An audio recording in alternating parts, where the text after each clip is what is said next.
안녕하세요, 여러분. 굿모닝 행정을 진행하는 여러분의 영디 최영희입니다.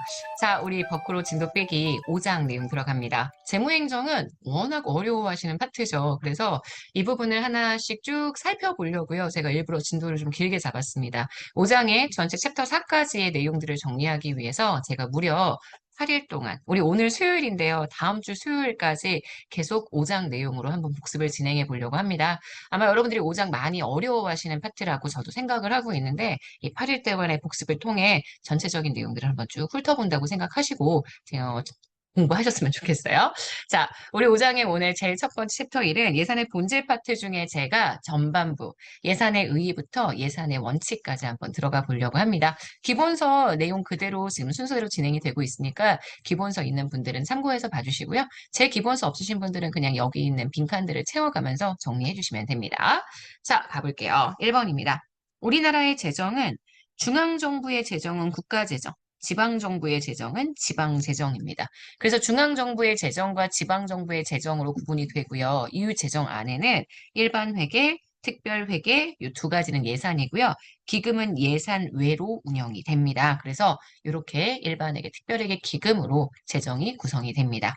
예산은 경제적인 특성과 정치적 특성 두 가지를 다 가지고 있는데요. 일단 다양한 이해관계의 조정과 타협으로 어떤 정책에 예산을 투입할 것이냐 이렇게 결정이 되기 때문에 정치적인 특성이 나타난다고 보셔야 합니다. 3번 예산이 급격하게 변화되면 행정의 일관성이나 예측 가능성이 분명히 손상될 수 있죠. 그래서 예산은 좀 기본적인 성격이 점증적으로 변화하고요. 보수적으로 변화합니다. 그래서 점증적, 보수적으로 변화하는 속성을 지닌다. 이건 예산이 가지고 있는 속성에 대한 내용이었습니다. 자, 그 다음 뭐 들어가냐면 예산의 기능이요. 예산의 기능 이야기했던 학자는 윌다브스키, 그 다음 머스그레이브, 그 다음 쉬크 이렇게 세 사람의 학자고요. 머스그레이브가 강조했던 기능이 바로 경제적 측면의 기능이었습니다. 윌다브스키는 정치, 그 다음 쉬크는 행정적 기능인 거 알고 계실 거고요. 그래서 재정의 3대 기능으로 설명했던 게 사회적 자원을 잘 분배하는 기능, 시장 실패를 해결해서 자원이 적재적소에 투입될 수 있도록 해주는 기능, 그 다음 재분배의 기능, 그 다음 경제 안정과 성장 촉진의 기능 이렇게 세 가지를 제시했었고요. 자, 그 다음 다섯 번째 나오는 건 예산의 형식입니다. 예산의 형식을 법률로 볼 것이냐, 의결로 볼 것이냐. 우리나라는 의결주의 혹은 예산주의의 형식으로 두죠. 법률 외에 예산이 결정이 되는 형태고요. 법률 외의 형식으로 예산이 결정되는 거고요. 일반적으로 세출 예산은 법적인 구속을 받습니다. 세입 예산은 법적인 구속을 받지 않는 것, 이게 보통 예산주의의 형식이 된다라고 이야기를 합니다. 세출 예산은 법적인 구속을 받게 되고요. 세입 예산은 세율만 정해졌을 뿐 정확하게 얼마를 거둬야 되겠다가 법적으로 딱 만들어지지 않기 때문에 보통 예산주의가 아니라 법률주의 형태라면 세출 예산, 세입 예산 모두 다 법적인 구속을 받게 됩니다. 그래서 5번, 요거는 현재 이렇게 빈칸을 채워주시면 되고요. 예산주의의 형식이다. 이렇게 가주시면 됩니다.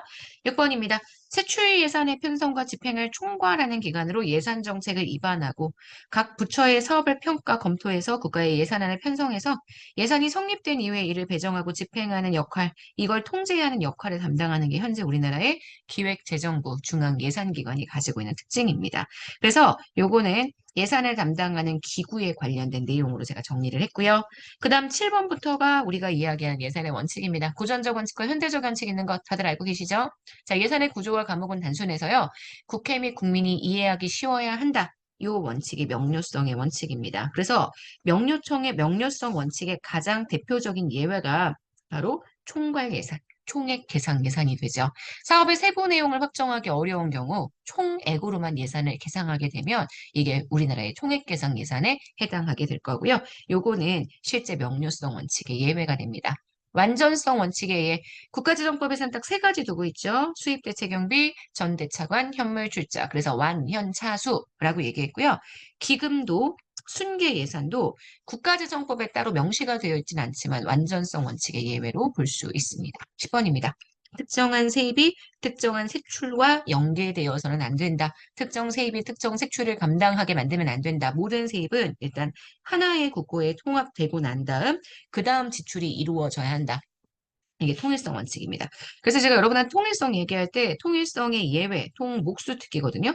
목적세 생각하시면 되게 편하다고 했어요. 특정한 목적으로 특정한 세금을 걷어서 특정한 지출을 감당합니다. 이렇게 되는 건 통일성 원칙의 예외죠. 예산은, 세입은 누구로부터 들어왔는지를 알 수 없게 만들어서 다 희석시킨 다음에 목적을 정확하게 알지 못하는 상태의 보통세에서 그 다음 지출이 시작이 되어야 누군가의 세입이 어딘가의 세출에 바로 대응하지 않는다는 느낌을 가질 수가 있어서 국민들의 불만이 줄어들 수 있다라고 말씀을 드렸습니다.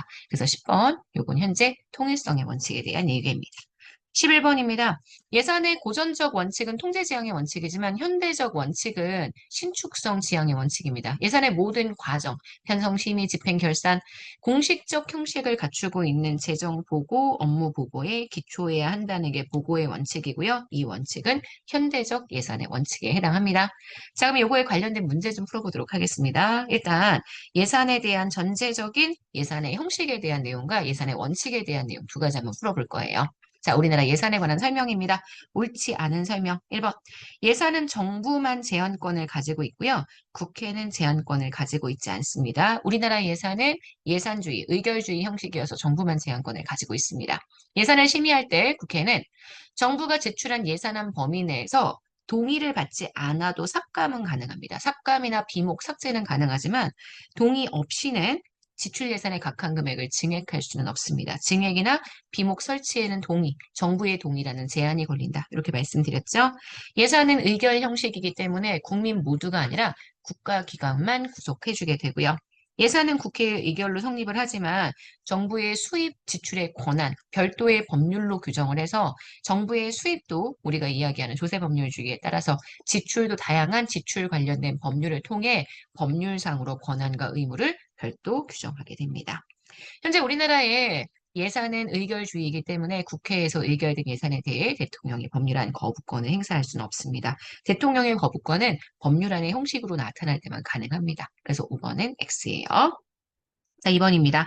예산의 원칙과 그 예외에 대한 설명으로 옳은 것. 1번입니다. 정부가 특정 수입과 특정 지출을 직접 연계해서는 안 된다는 원칙은 한계성의 원칙이 아니라 통일성의 원칙입니다. 그래서 통일성 원칙의 예외는 목적세, 수입 대체 경비, 그 다음 특별회계, 기금 들어가죠. X입니다. 특별회계는 통, 목수 특기, 단, 추 특비, 특별회계와 기금 두 가지가 모두 통일성과 단일성의 예외적 장치일 거고요. 2번 맞습니다. 3번 예산이 주어진 목적, 규모, 시간에 따라 집행되어야 한다. 요거는 예산의 한계성 원칙입니다. 목적, 질적인 한계성, 규모, 양적 한계성, 시간, 기간적 한계성에 대한 내용입니다.